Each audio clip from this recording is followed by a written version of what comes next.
Hi everyone, we're live with you 1:30 p.m. South African time on a Friday. Why are we with you at this time?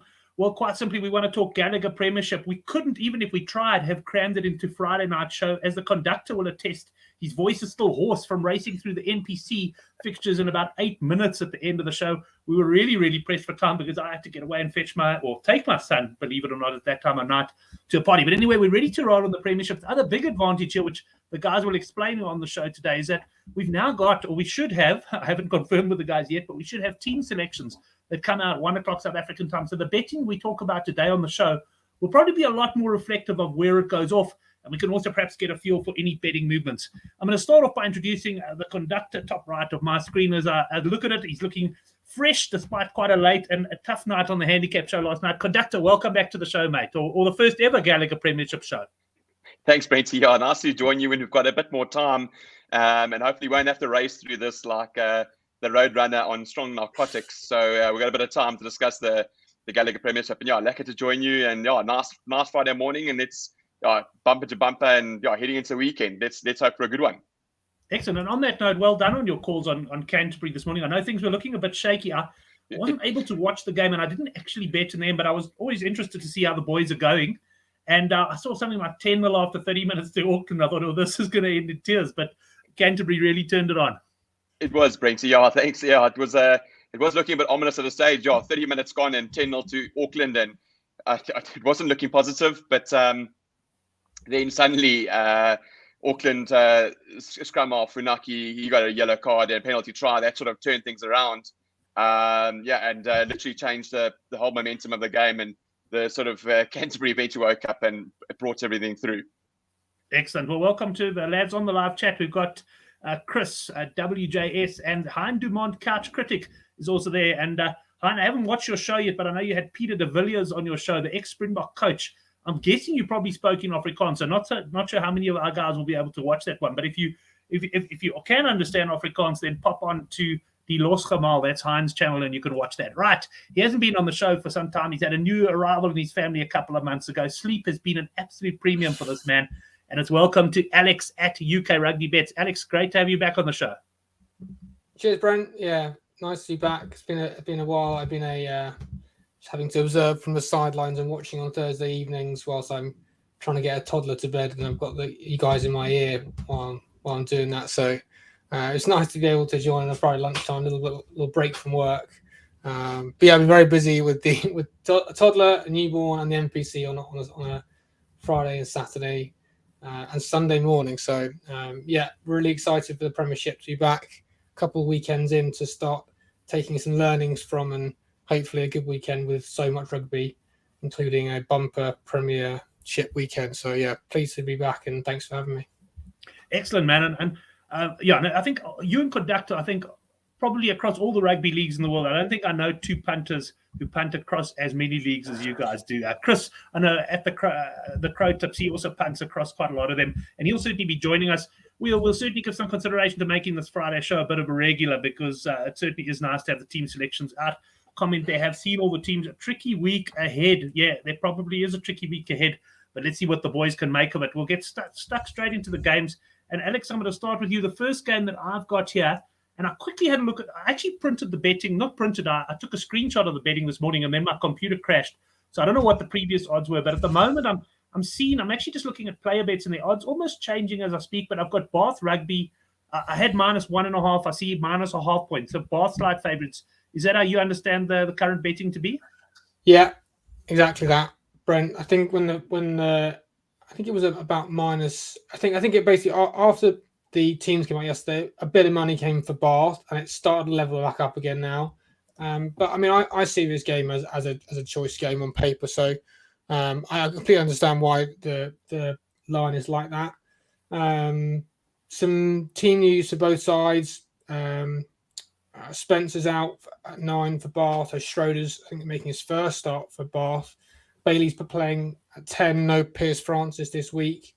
And Red Bath out, and Ajoma's playing 12. So a couple of changes in quite key positions there. There are a couple of forwards down Bath, but it's still a fairly okay Bath pack. Richard Carpentier is playing 8. in my opinion, he's just a sevens player, and he's just filling a hole for me. He's a squad player for me in a Premiership team. He's not a huge carrying 8. But otherwise, it's a quite exciting back line, to be honest with you. There's a lot of ball players in there. Tom de Glam for fullback, I do like him, and they've got try scorers out wide with Big Joe and Big Will Muir. So plenty of options, ball carrying out wide. So I actually took quite an early strike on this. I like overs in this game. I got over 52.5 early on. I think there's some 53.5 around. I think there's some 54.5. I think it's probably we just looking at 54.5. So probably moved to 53, 51. I see Thoughts on Sports also joining us. He managed to get on probably as the line opened at 51.5. So a fancy the points on that. That's a great line. I think I posted this one yesterday, Brent. A couple of people have said, kind of, why are you doing this? This is Friday night at the Rec. And in a historical perspective, I completely understand that. If you went back through the years, you won't find an awful lot of points on a Friday night at the Rec ground. It used to be a mud bath, and it used to be, if you play there in December on a Friday, you're going to come home needing about 4 showers to kind of get all the mud off. Like it used to be a terrible pitch, but it's a good track now. They've sorted that out. It's not really been played on. They played one game against Sale last week, and it looks like an absolute carpet now. So that whole kind of historical kind of perspective for me isn't a consideration. Bath want to play rugby. I would say with the new coach, maybe slightly more pragmatic than last year. They don't necessarily chuck it around as much. They kick maybe more than they did last year. So, but they do still want it when it's on. They will still play, especially with Bailey. He's a heads-up player. He'll when there's a chance on, he will move it wide and look for space. So, with Wasps coming off a bit of a very disappointing loss last week to Bristol, I can see them really up for it. And there's an attacking team they've named as well. Disappointed not to see Barbary. I'm not sure if he's injured or just rested. I missed that bit of news, but he's not playing. But 2 Willises in the back row and Carr, I still give the weight to Wasps on that side of the fence. And as attacking back line, Munger at full back. I prefer to see Robson at 9 than Porter. I don't know why they're sticking with Porter, but Robson off the bench for the last 20 minutes isn't the end of the world. But I just don't. I think this could go either way. I really do. I think this is probably priced right. And with Wayne Barnes and a whistle on a Friday night, with teams that generally like to move the ball around, I think we're going to see some points. It's a nice mild evening in the UK. It'll be dry.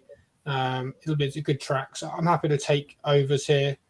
54, it's kind of getting there. I think I'm still play there, but when you start moving to 56, it gets too much. But I still play on 54.5. I think there's going to be some points in this.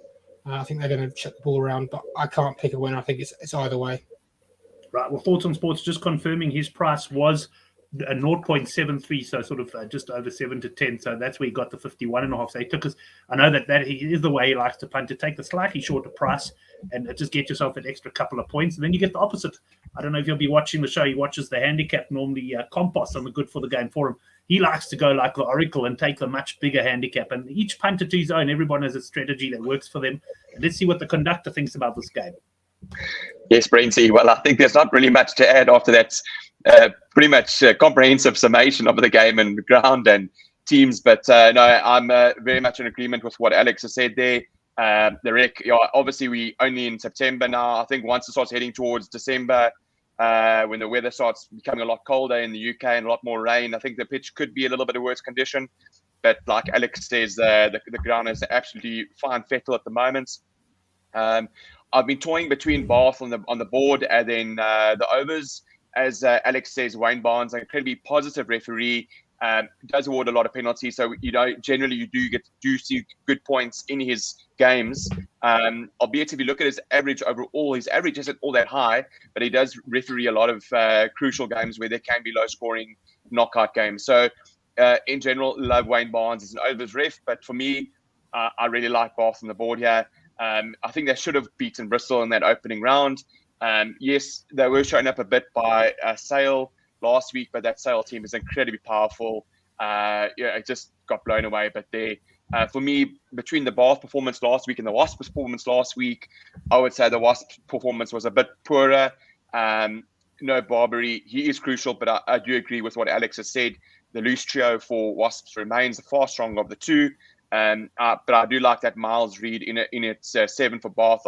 I think he's an absolute workhorse. And returning, Orlando Bailey, for me, is the best 10 at Bath. So, my bet here is Bath on the board, probably around about 7 to 10. And then I'm going to agree with what you have said there with Neil, what Neil said. Probably look at a slightly lower overs, maybe at a 50.5, 51.5, and then throw that in a multi with something else there. But pretty much in agreement with what Alex has said there. The only thing I want to find out, I haven't really seen too much news about it, but I believe Wasps might be going into administration, or they've filed something along those lines. I just wonder what sort of effect that's going to have on the players. I know Lee Blackett as the Wasps coach is under big pressure. I just don't know how good the scene is, or what's going on behind the scenes, or how healthy that situation is, considering that could enter into administration. So I think with all that uncertainty, I'm happy to take Bath on the board. And Jacob Umanga is great on a flat track dry day at 10. Just not certain with him at 15 for Wasps. So and I like Big Joe Coconasinger for Bath as well on that right wing. So I'm all over Bath on the board. Yeah. Alex, I saw you nodding your head there. Just anything further to add on that Wasps administration story? Yeah, it's been it's been a story that's been brewing for a while in the UK. It kind of comes up and then it goes away again, and then it kind of comes up again. And it came up quite quickly this week because they've officially filed. I don't know the ins and outs of it. From what I understand, they've not officially gone into administration. They've served sanction that they are taking a kind of advice on it. I think it's the other reason they do that is that it gives them some grace period to basically sort their finances out. From everything I'm hearing, it's a concern. The reason why it's more of a concern for Wasps than Worcester is there is a clause in the Premiership rugby contract, whatever you want to call it, that essentially allows for something like that's outside of a club's control that affects their finances. That means that they, if it's outside of their club, they have a kind of a potentially some exemption from relegation. Whereas Wasps have done this themselves. They basically got a 35 million bond and haven't paid it back. It's pre-COVID. Whereas Worcester's situation is kind of post-COVID because of that, and they've struggled since then, although they have some cowboy owners which haven't helped. But it's more concerning for Wasps, I think, so far than from Worcester. I don't know how it's going to affect the players. It's obviously very new information. I don't think it's going to affect them too much, in my opinion. I think Lee Blackett will get them on the right track. They've got a job to do. If anything, the other argument is that it motivates them more. They've got a lot to lose. They need to show up.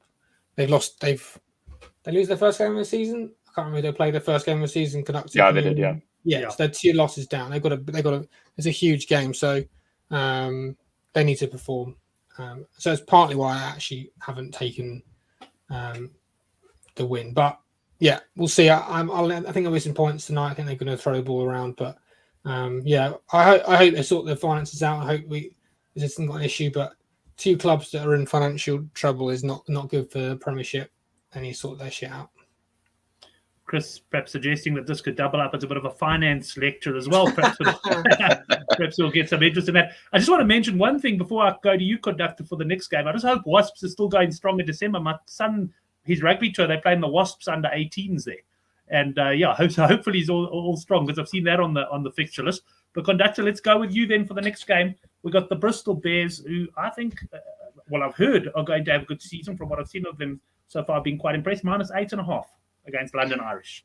Yeah, Brenty. Absolutely. I mean, I think Bristol Bears still have a few injury concerns. Obviously one of them being Stephen Luatua, and the other one being Semi Randrandra. So, when those guys get back for Bristol Bears, I think they'll go a lot better. But yeah, I mean, if I look at that Bristol Bears side, it's looking healthy at the moment. AJ McGinty gets his first starts coming across from Sale. And yeah, I mean, looking at you've got Morahan, who's an absolute speedster on the wing, and Pietau, you can absolutely carve it up. I'm enjoying Lane on the other wing as well. So this is looking like a good Bears side. Obviously, Ellis Genge back. I think he was rested last week, so he's back for the Bears. And then on the opposite side, London Irish. So fairly much the same side, I think, from last week. But for me, I'm not going to worry too much about the handicap here. I've taken a big strike on over 54.5. This to me has points written all over it. I'd be very surprised. It's a 3 p.m. kickoff in the UK. I'd be very surprised if this overs didn't come in. Two teams that love to run the ball. London Irish might go 19-0 down to get them started. They seem like they only come back from big deficits. But I mean, if we look at last week, that Northampton Saints versus London Irish game, there was very, very few points scored in that first half and an absolute flood of points in the second half. So, yeah, I really like the overs here. Right, let's go to Alex and get his views on the Bears against London Irish. Yeah, all week I've kind of been lining this one up, but I saw the London Irish team today, and I was disappointed. The bench isn't great. It's not very strong. The starting lineup is good. It's not ideal.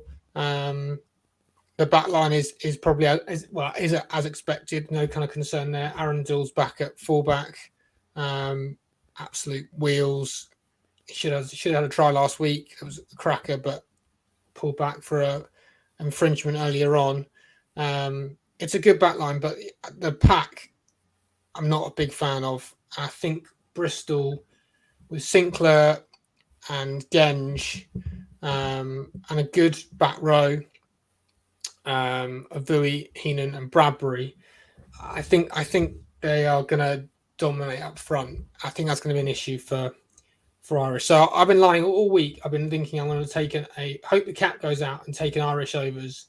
So right now I think the Irish overs is about 22.5. I think around that line. I think it was 20. I think it was actually 24, but the cap's moved a little bit since then. So around 22, 23. So I think this cap's going to keep moving. I think this potentially might end up around 10. I think that's where it should be. But I don't feel confident enough on Bristol yet to take this, knowing that Irish can pull rabbits out of the hat. And I don't feel comfortable enough of taking a plus when I don't like the Irish bench. So I feel like I'm kind of stuck in between. Well, I did take earlier in the week, and I'm going to leave it running because I think it's a bit of a value play. Bristol are a first half team generally, and Irish are a second half team. And you can get a half time, full time, Bristol first half, Irish full time at 10-1. I feel less confident on that because of the Irish bench, but you just never know with them. If they're in the right mood, they really can turn it on. And so I'm going to leave that running. I think that's a nice little value play. I think it's worth a small punt on that. But there's going to be no real play for me yet. And I'm going to try and take, hopefully get a lower Irish line. I might even look at an Irish first half points, but as I said, don't like the bench. And you might be able to get an Irish first half points somewhere around 10.5, 11.5. If it gets to that, I'll jump on an Irish first half points. I do agree with the conductor. I think potentially, because of what I said, general total overs might be the way to go here. I just get worried that, and it kind of happened in that first game, Bath-Bristol. It got a bit stale down Ashton Gate, and I didn't really feel like it was going to kick on. Bristol, I think that game just went overs in the end. But it was looking like it might have been really kind of short, and it was a really low scoring game last week. So that's just my concern with them. But I'm gonna wait. I'm gonna try and take a low overs Irish first half. If I can get 11.5, I'll take that. 12.5, I might even take that. But I'm gonna have a little value play, half time, full time, but no big play this one. I think there's other games the weekend that excites me more. Right, well, let's stick with you. I just see thoughts on sports posting some recent scores between the sides certainly points towards a high-scoring game there. Northampton Saints -1.5 against the Leicester Tigers. This is a big one. Midlands derby, and in the last couple of years, my memory serves me correct. I haven't looked at the head-to-heads, but this has been very much dominated by Leicester. I think it was last year at Tigers. They put 50 on them. George Ford, I think that was a masterclass. They went down to 13 and George Ford played 9, 10, 12 everywhere he wanted to and kept Tigers in the game. And then they just saw out the game. And that was kind of very much how kind of summed up how Tigers played last year. George Ford ran the show.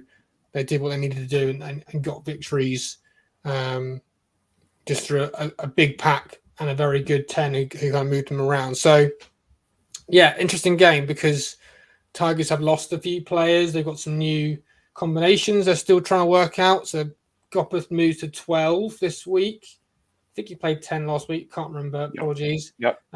He did. Thanks, conductor. So, Burns is back in 10. Stewart's back at fullback. Big plus for them. Nadolo is playing as well. So, it's probably Steve Borthwick's maybe first choice backline if he had to kind of choose everyone was fit. So it's a good backline for Tigers. The pack's okay as well. I think it's kind of as expected. They were okay last week. I've seen the extended highlights. I haven't seen the full game, but Newcastle pushed them, and I think a lot. I actually was on the Newcastle cap last week. Plus 19.5, so I was pleased to see they pushed them the whole way. But Tigers should be comfortably putting Newcastle side away at home. So they didn't have all their big names. There's more back this week, but there's still a question mark over Tigers while they're still kind of going through this transition period of without George Ford. Ben Youngs is on bench. Jack Van Plotfit, who I do really like, is playing 9. He speeds the ball up a lot faster than Ben Youngs, which is what Tigers need. So that's good for Tigers. Saints have got a okay side out. Front row is very much a question for me with Saints. It generally always is. But they've got a great back row. They've got Ludlam, Laws, or guy like Augustus. That's huge. That's a really nice back row. And Salah Carlotto has been a big impact for them in the second row. And they've got pretty much their first string backline. So this game is on paper a really interesting game, and with last season, I'm actually leaning more towards Saints on this. I think some money might have come in from Saints. I think it might have been 2 or 3, or maybe even 4 earlier on in the week. I think it's probably come in a little bit.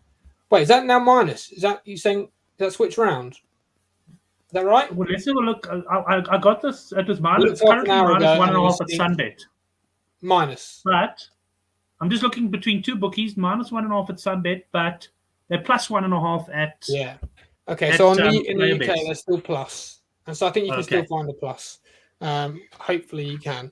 Because I like Saints there. It's not a huge strike for me. It's a good strike. And I've been having an arm between taking the 1 to 12 as a bit of extra value. But I'm going to take them on the board here. I think you can get about evens still if you look around, or if you can pay applying plus 1.5. I think the kind of motivation they have from not winning Midlands Derbies, and I really like their backline. I think they're going to. It's a nice day in the UK tomorrow again. Another mild day, Saturday afternoon. Not been impressed with Tigers so far. This Saints side did well last week against Irish. They probably should have put them away, but they should have put them away a number of extra times. They butchered a number of chances when they had playing against 12 men at one point, which was a concern. But I think they're going to really, really go for this game. I think they've been eyeing this one up, and they've got Laws and Ludlam back, which is big. So I'm going to take a medium strike of Saints on the board, and I think they're going to get the job done at Franklin's Gardens. Right, I was just having a look. I see as big as 5 to 4 there on the WSB. WJS says there's 365 is Leicester at -2. So funny enough, Sunbet look like the only ones that I've seen have actually got the other way. It's just happened that I picked them for the line there. We'll get conductors' views in a second. Welcome to Dumi Chiles there. No problem for being late. Apology accepted. Don't let it happen again. Thanks, man. Let's get the conductors' views on this game. Yeah, Brainty, I'm very much in agreement with what basically Alex has said there. It is a very tough game. I definitely think it's not a game I'm going to be sinking a lot of money into on either team. I really wouldn't be throwing the farm down on Leicester or Northampton. I just think there's too many good players strewn across the pitch. At the moment, who's going to stop Nemani Ndolo? He's like a coke machine with Fijian legs. Jeez, he was absolutely destructive last week. Really, really tough to stop. Freddie Stewart back for the Tigers. He's phenomenal under that high ball, as we saw with England versus Australia. Geez, he just takes everything out the air. And then on the other side, it is back. It is big that Lewis Ludlam and Courtney Laws are back. And then, throw in the mix, Jono Augustus, who's made absolutely tons and tons of carrying meters. It's a fantastic loose trio. But the concern is a guy like Alfie Petch in the front row for Saints. He might struggle a little bit, but likewise, I think Tigers are definitely missing big time Julian Montoya. He's so crucial in that Tiger setup. So, one can, and obviously, one guy who caused the Springboks lots of headaches is Tommy Rafal for Tigers as well. He's absolutely like a Hoover limpet man at the breakdown. So, absolutely could go either way, but I'm going to lean Saints. I'll probably look at it Saints plus maybe 3.5 at 7 to 10 for interest, but definitely not going to find the bank manager for money on this game. Right, let's stick with you then for the next game. Conductor Saracens minus 11.5 against Gloucester. Yeah, Brent, I was hoping for a slightly smaller minus here, but I suspected a couple of guys I was chatting to suspected a double digits, and they were 100% correct. This is another tough one. Obviously, Mako Vunipola and Jamie George back into the starting lineup. Andy Christie back into the side of the scrum there with the other Vunipola and Ben Hill, obviously. And then Taylor Duncan in that sense, Duncan Taylor, in that centre there for Saracens. So, a fairly strong Sarri side. A couple of changes for this Gloucester side as well. Leaning on the minus, but not massive. That first Gloucester performance against Wasps, albeit they were a bit rusty, just sort of sticks in my mind a little bit. I'm just going to take a small minus on Saracens here. I think the line is around about 52.5. Obviously, Saracens playing on that artificial turf, so that might see some of my money as well on the overs. Right, let's bring Alex in on this one then. Saracens against Gloucester, Alex. This is an interesting one as well. I watched the Quins Saracens game last week, which was a cracker, and kind of I was heavily on Saracens. As soon as the teams came out last week, I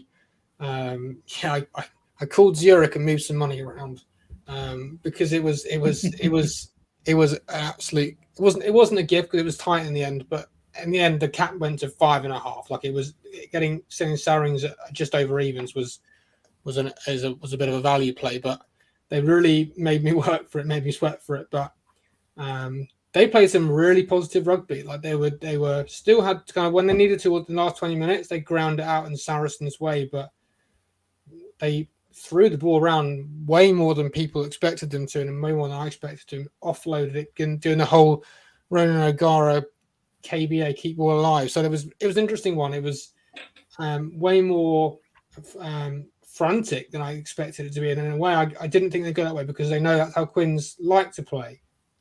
But when Billy was carrying Christ, the guy's just, when he wants to play, he's just unstoppable sometimes. And there's some really good loose forwards in that Sarri side, McFarlane, Christie, some absolute ball players, and Tizard from Quins. That was a brilliant signing. Quins, as a Quins fan, I was beside myself that Quins let him go, but it's a great signing for him.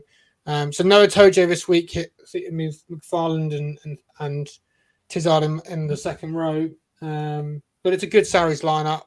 I generally prefer to see Tompkins at 12 than Duncan Taylor, but otherwise it's a pretty good Sarri side, and it's an okay Gloucester side. The back line is probably as expected. A couple of changes in the forwards. Tuasui starts. Harry Taylor, don't think I know too much about him. I think he's one of the youngsters. And Alex Craig, again, don't know too much about him. So missing probably a couple of forwards. They played midweek and had a very good back row in Prem Cup. Morgan, Pelledri, and I think it might have been Geordie Reid, maybe. So they played some of their more regular back rowers on the weekend, which was during the week, was interesting. So it's probably a slightly under strength Gloucester pack, which is an interesting move going away to Saracens. Well, I think actually Gloucester did win last year at Saracens, so I think Saracens are going to be bang up for this. I am disappointed in myself. I didn't take a over 30.5 Saracens line that I saw a couple of days ago. Well, yesterday. That's probably moved to 32 now. But I'm going to go Saracens overs here. I think if you can still get around 32, somewhere between 30 and 31 is great. I see them scoring at least 5 tries against this Gloucester side, and with Owen Farrell's boot, I think they're going to score enough points to cover that, to get the overs here. The minus probably is a close second, but I prefer going overs because Gloucester can score points if they want to. It's the way Saracens started last week. It could even be that Gloucester start well and Saracens have to come back again. So, I'm going to take the Saracens over. I think if you can get around 30, 31, I'd probably even go 32. I'm happy on an overs line for Saris here. And I think, you're probably looking at that total points quite. I haven't gone and checked in on player bets, but I reckon you're looking probably at about 32. Let's stick with you, Alex, for the next game. The Exeter Chiefs up against Harlequins. I've just been, if you see me typing away, either responding to a message to someone or just noticing that the bookies have been putting up all the points lines. So I've got a points line for you here of 52.5 at the moment. Yeah, this is another interesting one. So it's still a somewhat under strength Quins side because they are missing. The key to the Quins that make them tick is that 9, 10, 12. 8, 9, 10, 12. Don Brandt, Kerr, Smith, Esterhazen, and they're missing 2 of those. So Don Brandt's out. They're missing 3 of them. So Don Brandt's out, Kerr's on the bench, and Smith's back. This is his first game after his rest period, which has been a bit of a farce, to be honest with you. And obviously Esterhazen's with the box. So, and that's those 4 make Quins tick. And without them, I rarely get involved on Quins, and that's not going to change. That's not going to change this weekend. I'm not taking a plus here. I think I'm probably going to lean towards Chiefs on the minus.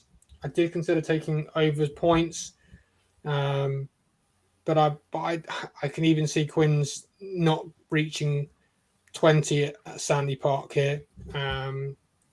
And they'll score a couple of tries, but without the combinations that make them tick, I just get worried for them against an Exeter side that I've got so much motivation this season. They should have won that first game of the season. Sorry, they did win that first game of the season. They should have won. They just won towards the end.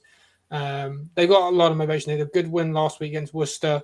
They played okay and got the job done towards the end, but they really need to kick on. They are still very angry with themselves for last year.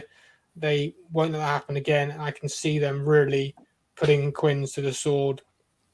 So I think I'm going to go on the minus, and I think that's the way to go on this one. I personally can't take a Quins plus. As a Quins fan, even though Smith's back, he needs the carriers around him to get over the gain line. Sometimes Quins go backwards.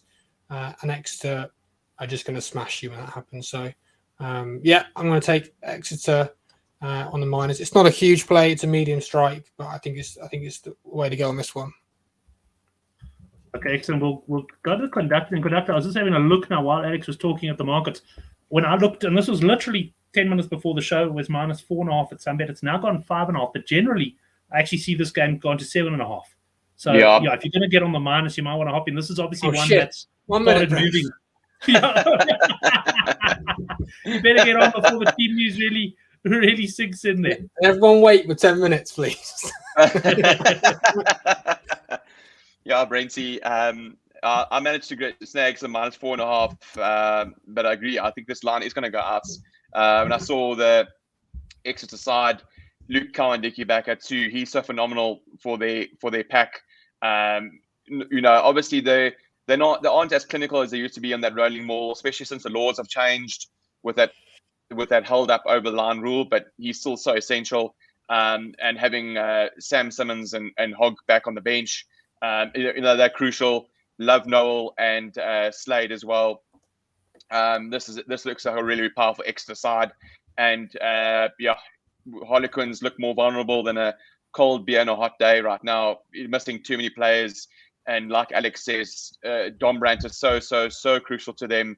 The amount of turnovers and physicality and everything else that Andre Esterhuizen brings in that midfield is incredible. So missing Dom Brandt, missing Esterhuizen, Smith's just come back, Cares on the bench. I'm all over this Exeter minus.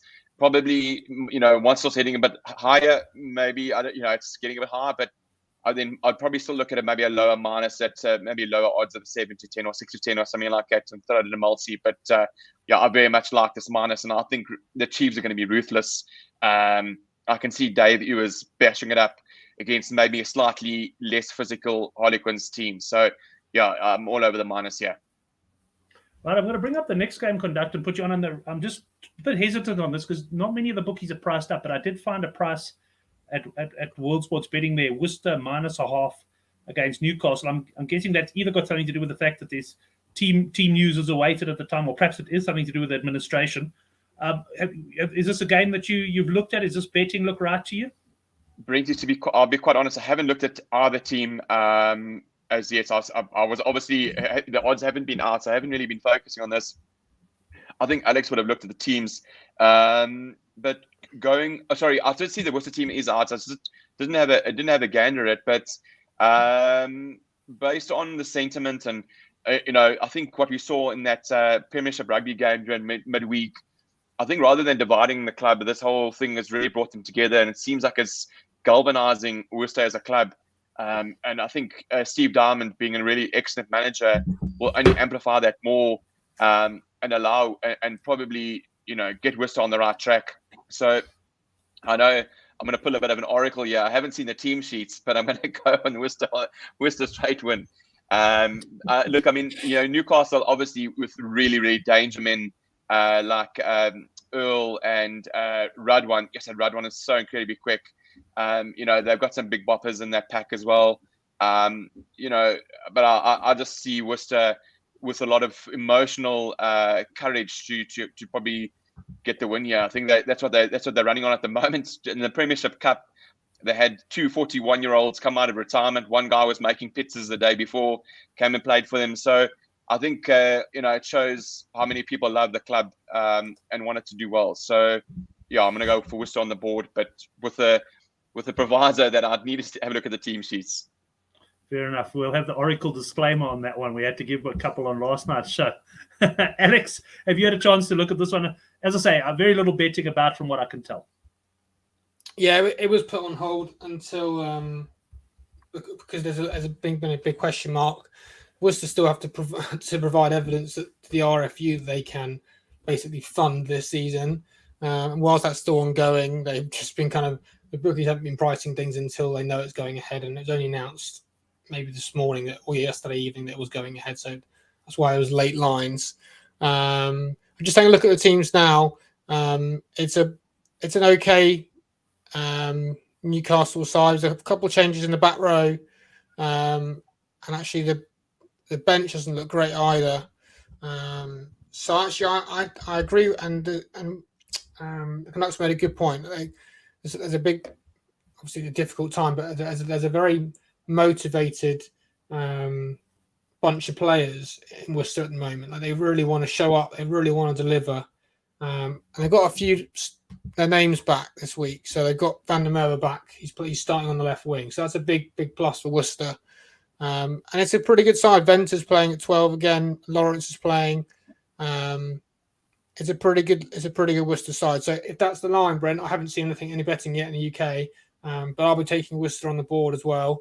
One thing I will be taking as well is George McGuigan to score the first try and at any time. That guy is just an absolute machine, and Newcastle have really gone to their maul as a weapon. It's been very effective. He scored in both games so far this season, and he'll score against Worcester as well.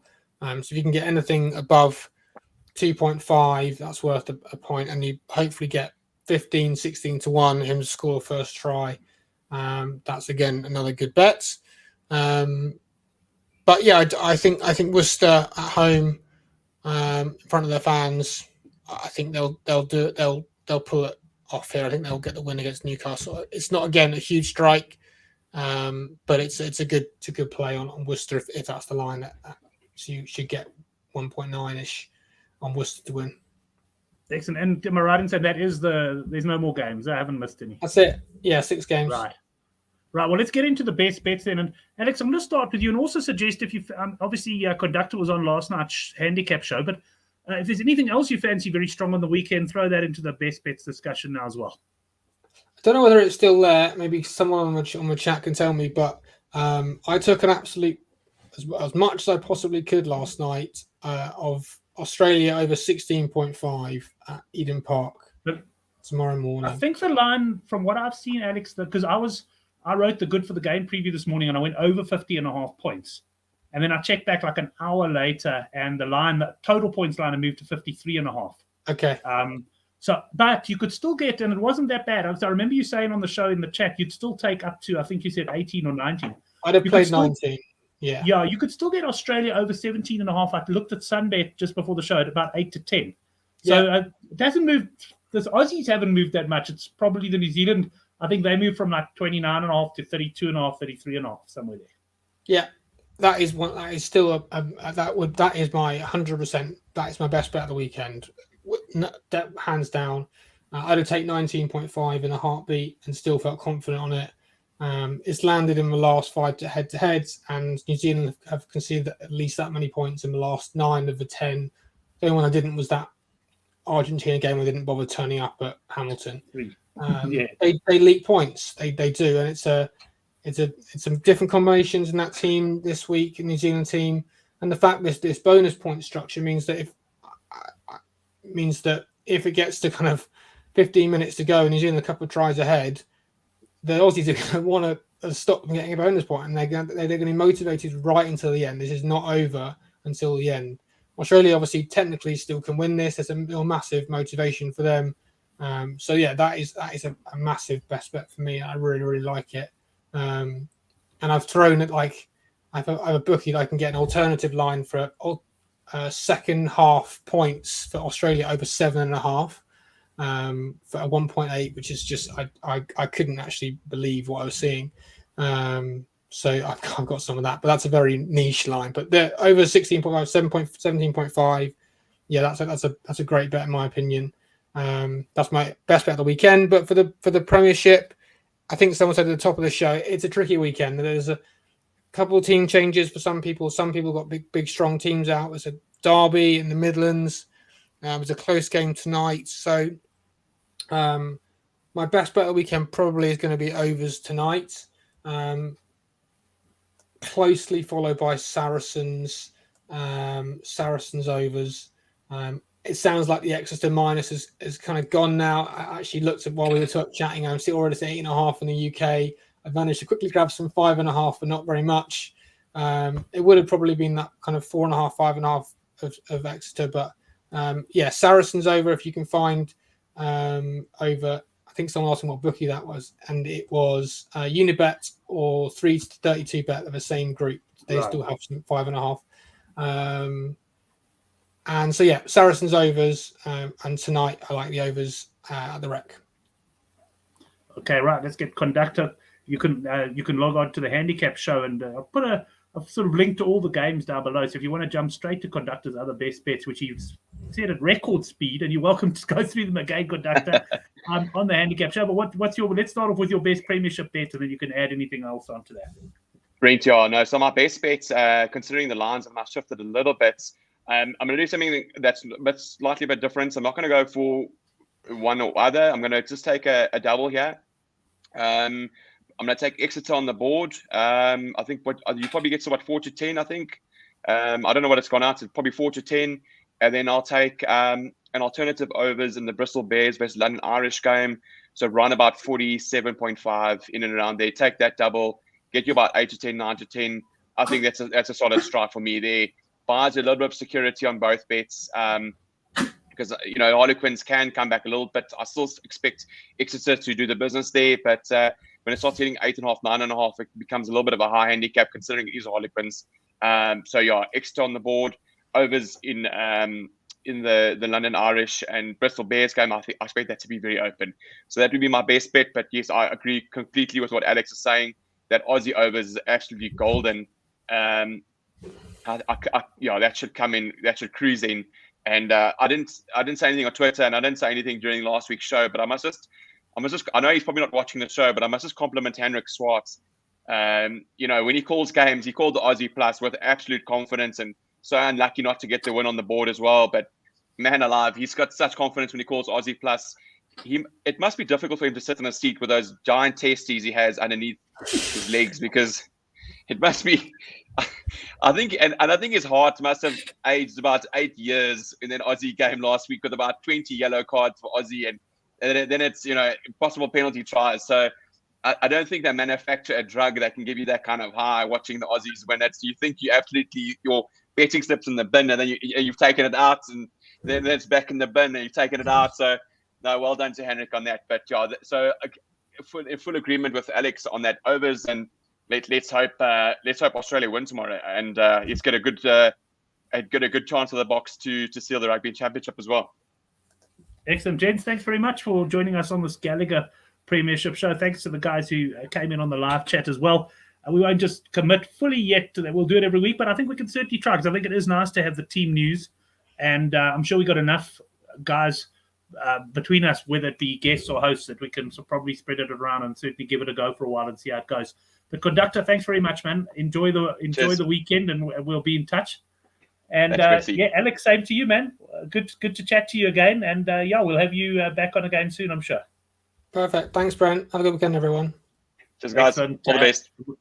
Thanks, everyone. We'll see you Thursday night, 9 o'clock, for the handicap rugby chat at that match.